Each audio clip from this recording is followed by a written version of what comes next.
Hi folks, I'm out here in the freezing cold to make a video for you. My house is too dark to make a video. I don't have any artificial lights. Okay.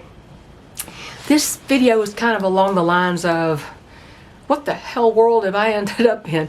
Beam me up, Scotty, there's no intelligent life down here. Well, that sounds very insulting, doesn't it? Well, you know what? The shoe fits, right? Well, first thing I saw this morning was some guy saying he works at a company in his office. He's the only human. His boss is, his manager is AI. He works for AI, an AI entity of some sort. When did this happen? I've never heard of such a thing. He actually videotaped the AI fussing him out about something, having a little talk with the employee. What? AI manager and he's the only human in the office. I don't know what kind of bizarro world we have landed in, but this is not going to be any good for anybody. And if you take a job with an AI boss, I think you're kind of part of the problem. I mean, whether you believe it or not. And you know, I ranted about having to scan something to find the price of an item. That means you're doing the work of the employees for them. Let them earn their money. And they can change the price on you before you get to the checkout. And I bet you anything, people are going to throw stuff in their cart. It's too inconvenient to scan it, and they are just going to end up buying things that they don't intend to buy and spending what they're not going to intend to spend.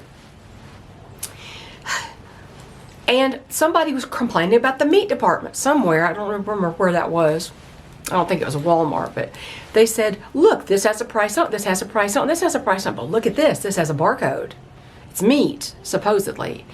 And they looked on the back and it's like, there's no country of origin. It doesn't say where it was packaged, where it was grown, product of what, so it says nothing. And I'm thinking, honey, that's Franken meat. That's what it is. It's lab-grown Franken meat. Don't buy anything without a proper price on it or a label for beef about where it's coming from. First of all, I don't know how they're going to enforce it. There's no law that says you have to carry a cell phone everywhere you go. And there's no law that says if you have a cell phone, it has to be more than a flip phone, dumb phone. In fact, I prefer that. Much prefer that. My eyes are watering. It's cold out here and the breeze is getting me. But, so, you know, I can protest it. I did protest it when I encountered it in Walmart. Oh, they want you to scan it. I said, with what scanner? You know, with what scanner?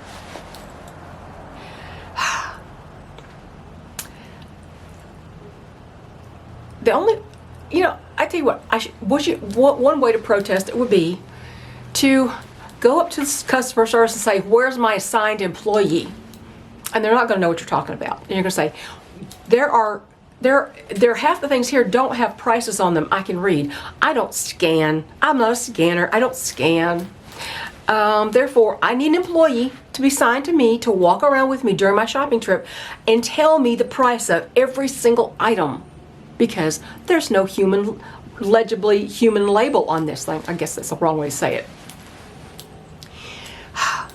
I don't live my life on a pocket device. Why should I have to bring my own little mini computer to scan prices that can be changed before I'm even up at the checkout?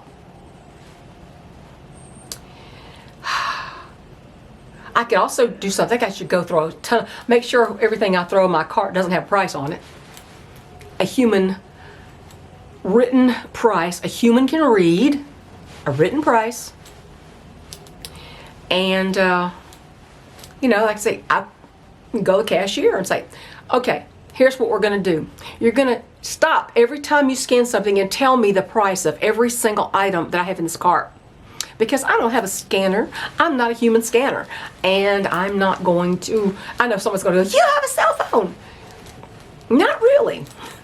Not really. And if I did, it's not your business, is it? Make them tell you the price of every single item in your overflowing cart as they scan it. And say, don't put anything in my cart that you don't tell me the price of. And if I don't like the price after coming up here to get somebody to scan it for me, then you're going to have to put it back. I'm not going to put it back.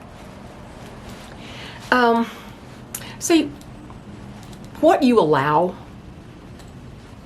is what keeps happening. And it's totally inconvenient to buck the system. It's totally inconvenient, yes it is, to buck the system and try to fight against the current of the rushing river of corporate greed and AI. But if you just protest in some way, if everybody protests in some way, we can all refuse to buy something for which there's no legible price a human can read without a mini computer. My husband always had a policy. Before we even heard of AI or anything else, he'd say, if it don't have a price on it, I don't buy it. Well, almost nothing has a price on it now. Oh, it's there. It's behind the giant stack of 100 pieces of clothing. It's like, you want me to fall? What if I just take all these and throw them on the floor so I can read your little tag in the back? How inconvenient would that be? It's rather you be inconvenienced than me because you're getting paid to be this. I'm not. Let them all lose business. The gods of convenience and connection are going to be our downfall in this country. I used to kind of chuckle at my adoptive father. He was born in 1921. And when he said, I remember when the first computer came out, the Commodore 64. Who remembers the Commodore 64? We had to kind of write your own code and everything. It was kind of weird. My sons and my husband were all over that. But I used to laugh at my husband, my father. My father would say, the computers are going to be the downfall of our country. But he nor I ever imagined AI. That was not in our wildest imaginations. How sinister it would become. I've encountered AI a lot lately in writing my books.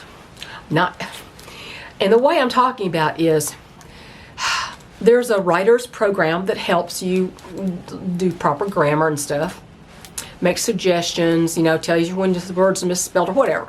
It helps you with your writing. And it heavily uses AI in a lot of instances. For example, I had a sentence I had written, and they kept correcting me, saying, this is a passive verb, or this is that, or this is this, and I change it, and I'm like, I don't like that, I can't figure out how to do this. And I thought, okay, let's just see how you would rephrase it. It has a rephrase function. So you highlight what you want to figure out, and you click rephrase. It'll give you about 5 AI-generated suggestions. I have never seen more clunky, more ridiculous suggestions in my life. In the end, I'm like, that's your solution, is to talk like a computer itself? Are you serious? No. And so I just said, forget it. I mean, when it suggests rephrases, 99% of the time, they're not even usable. So, if you use any of those, somebody's going to definitely know you wrote with AI, okay? And there are people today who write entire books using AI, meaning they don't write them at all. AI writes the books for them. And if you're self-publishing, you can get away with a lot. And so a lot of books are written exclusively by AI, ChatGPT, whatever other thing you call it by. And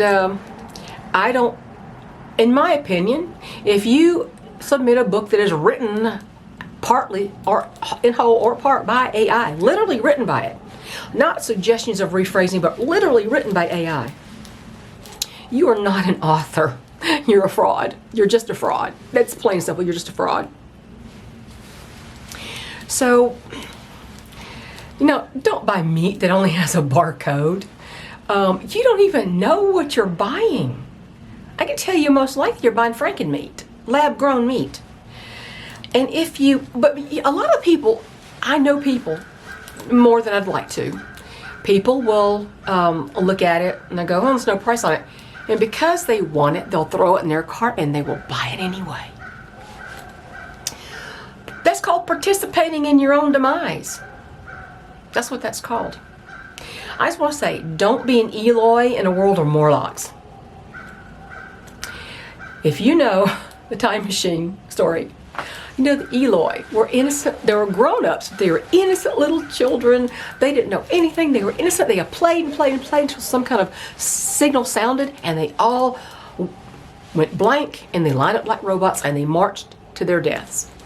The Morlocks were eating them, and the Morlocks grew them for food. So don't be an Eloi in a world of Morlocks, because that's kind of what you are. You're marching obediently and ignorantly to your own destruction if you don't at least push back. The digital everything crowd, and that's not me, digital everything crowd is, they run all their lives on their pocket devices, every aspect of it. They're Eloi, and that is not a compliment. And I'm going to be castigated for saying this because most of the current generations have already been brainwashed into doing it the way of them, their way, not their way, but the way of whoever's controlling them, controlling their thoughts and their feelings and their opinions about everything.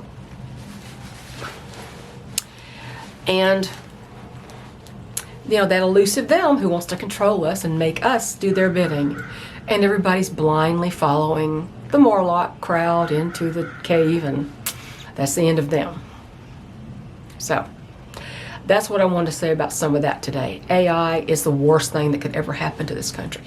And if you're working for, who would work for an AI boss? What the heck is wrong with you? I think something's wrong with you. I do. Honestly do. Well, that's my personal opinion. If you don't like it, go somewhere else. Just leave. Because, you know, I know very well that I have opinions that are not, they don't go with the flow, that I am an extremist. It's funny how all of a sudden people with traditional values who believe in family and marriage and morality, you don't lie, you don't cheat, you don't steal, you try to be kind to people until they're not kind to you, that's considered extremist now. Well, these people that don't even know what sex they are, and they keep chopping off body parts, and people and the adults that let them, those are not extremists. They are. The country's being taken over by extremists, but not my kind, the other kind. Islam, Muslims, Muslim extremists. They're all extreme. There's no such thing as extreme Islam. There is Islam, and it's all extremist. It is antithetical to the country, to the Constitution, to anything that this country's ever stood for, to its founding, to everything. And they don't belong in Congress. Ilhan Omar needs to be yanked out of Congress. I don't know how she got there in the first place. More ignorant people following the crowd, I guess, and voting for that. Oh, I don't even know what to call her. The brother humper. I don't know what it's. Nasty thing to say, right? Nasty thing to do too, and she did. So. Let's quit that. Now, let's get to something else. I got notification that my print proof for Irises in September has been shipped. Yay! It'll probably be here, if I'm lucky, Monday or Tuesday. The problem is that's the 1st and the 2nd of December. Generally, if you make a change in a manuscript and you submit it for publication, it takes. You don't submit it for publication right away. That's the thing. You have to make the change, wait about a week for it to be sure that the changes have taken place before you hit publish. They want all these changes to be submitted by the 8th of December, and they're not getting my proof copy to me till 1st or 2nd of December. That doesn't give me 7 days to make the changes in there. Make corrections. It doesn't give me the time. So the best I can do is I'm going to do as fast as I can without compromising as much anymore as I have to, and I'm going to read it line for line. I'm going to check the arrangement and all the stuff that's in there, and then I'm going to make the necessary changes if there are any. I would bet there's probably some. I'm going to submit it for publication once I'm satisfied with it. It may not make it to I don't know if they said it had to be by December 8th to get in get done by the end of the month or by Christmas. I'm not sure. I can't remember what the email said. But December 8th was my deadline, and they're not going to let me hit it, I don't believe. Now, if you're publishing a low content book, like a journal or a diary, it's really a form. You're not really an author per se. It's like a form, sort of. And you're designing the little doodads and stuff that go in it. Yeah, sure. But, those might be easier to just let go without great, it takes you 5 minutes to look that over. So anyway, I don't know. I'll do the best I can. The print copy may not be available by the end of this month. If not, it's going to be available January, the first part of January, I'm sure. So I'm trying to get that done. The doe is still around. I haven't seen her this morning. I've heard shooting, I tell you that. Probably the same person that hurt her in the first place. There's certain areas this shooting comes from, so it's like one or two people in one particular area. And it was one shot, so they're not target practicing. They were shooting at something. If they took her out, I hope that they do it efficiently and that she doesn't feel anything and she's gone. She gets around. She really gets around. I saw one pile of corn that left was eaten. I don't know if she did it or one of the other deer did it. There's thousands of them around here. But she comes closer to the house than anybody. I mean, she was hiding under my deck, so anyway, she's still around. I'm going to check on her today if I see her. I'm rereading a series. Actually, I'm starting with the number 2 book. It's the old series written in the 1940s by Mary O'Hara. My Friend Flicka, and then Thunderhead, and then The Green Grass of Wyoming. I have the original first printing of Green Grass of Wyoming in 1946. Yeah. Thunderhead came out in 1943, and My Friend Flicka came out in 1941, I think. I didn't have the My Friend Flicka book. I've read it, but I didn't have it. I think I got these at library sales or something, when they're trying to sell old books. Because one of them says Dawson County Library on it.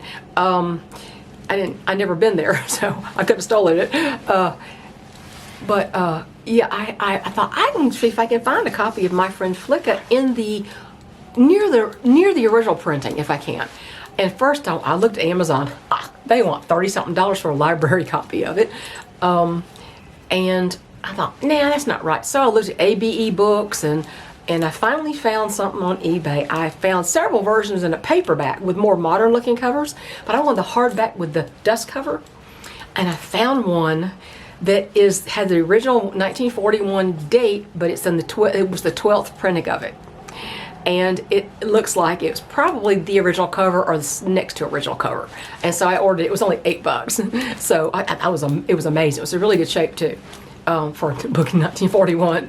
So I'm going to have the series, and I'll have to read that later, but I'm partway through Thunderhead. And I really love the immersive descriptions that Mary O'Hara did, and the ranch life and the weather and the scenery and the horses, and I just love the series, so I'm rereading that. I was in the middle of Steve Smith's book series again, and I kind of got waylaid by writing my own book, and then, I don't know, I'll get back to it when time's right. One last thing. Our 50th anniversary is Friday. 50th. 50. How can I have a 50th anniversary if I'm only 35 years old?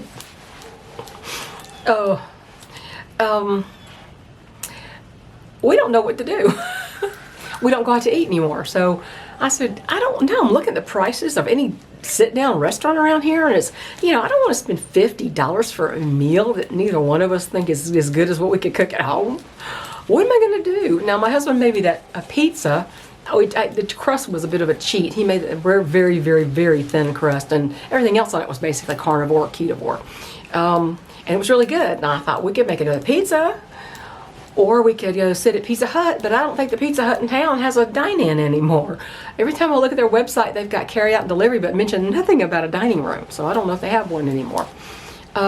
Which wouldn't be as expensive as, say, some Italian restaurant, and I wouldn't have to, you know, it's gonna, I'm having a hard time figuring out how am I gonna eat. I guess I could go to Longhorn and just get the steak. They have all the sides and all the bread, and you know how much I've loved bread my whole life, right? So I don't even know. So I don't know.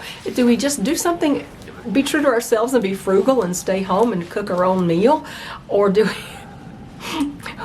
we go somewhere, because it's our 50th anniversary. 50th. I have a picture in my basement stairwell of my adopted parents on their 50th anniversary back in the 90s. I'm like, but this is special. I mean, actually my parents bickered all the time. Me and my husband, we bicker some, because you're trying to live with somebody 24/7 who is a 70-something-year-old guy, and you know, it's not always going to go so easy every day. I'm sure he says the same thing about me. He's a great man, though. But it's 50th anniversary. It's very special. I'm not sure what we should do. Anybody got any suggestions on how not to break the bank? I look at the prices and it's like this little thing alone, this one dish is $25, and the other, so that's like $50 for both of them. And then if I get the steak, which is what I probably need to do, I don't know. So let me know what you think we should do on our 50th anniversary at the end of the week. Anyway, talk to y'all later. If anybody has anything bad to say about what I said at the beginning, please cruise on by. Be an adult. Just be an adult. Cruise on by and go somewhere else so people can pat you on the back and buy into your delusions and support those. So that's all I got to say. Catch you later, y'all. Bye.